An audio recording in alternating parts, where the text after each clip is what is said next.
Hello, and welcome to the Quickie podcast from II Affairs. There's this huge debate raging in the tech world right now, and it's a big one. Is this incredible generative AI boom the real deal, or are we just watching a rerun of the 2000.com crash? Seriously, people are wondering if we're about to see a burst that could just wipe out something like $40 trillion from the NASDAQ. That's what's at stake here. So let's break it down. First, when you look at the financials, you get some really mixed signals compared to back in 2000.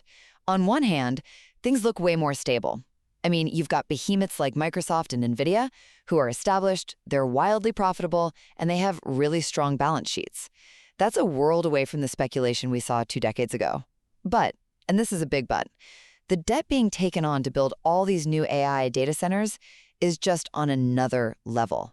We're talking a forecast of $1.5 trillion by 2028. That kind of debt is a structural risk that's way, way bigger than anything from the dot-com days. Okay, second, you just can't ignore the clear signs of a bubble in the startup world. It's pretty wild. Private AI startups? They're commanding an average valuation that's 37.5 times their revenue. Now, to put that in perspective, a typical software company is more like 7.8 times. So, the hype is real. And all the money is flowing to the same place. Over half of all global venture capital funding in the first half of 2025 went only to AI startups. So it's no surprise that a majority of fund managers are now saying, yep, this is bubble territory.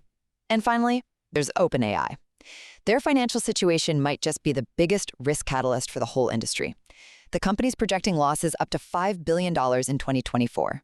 To just break even, they need to pull in $125 billion a year in revenue. And they probably won't hit that until 2029. This massive need for cash is leading to some really complex and circular financing. Like NVIDIA invests $100 billion in OpenAI, and then OpenAI commits to buying NVIDIA's chips with that money. It starts to look like a financial house of cards, doesn't it? So while the big tech players seem solid, the combination of huge debt for infrastructure and these super concentrated speculative startup valuations, it suggests this whole AI boom is a lot more fragile than it looks. Thank you for listening, and see you next time on AI Affairs.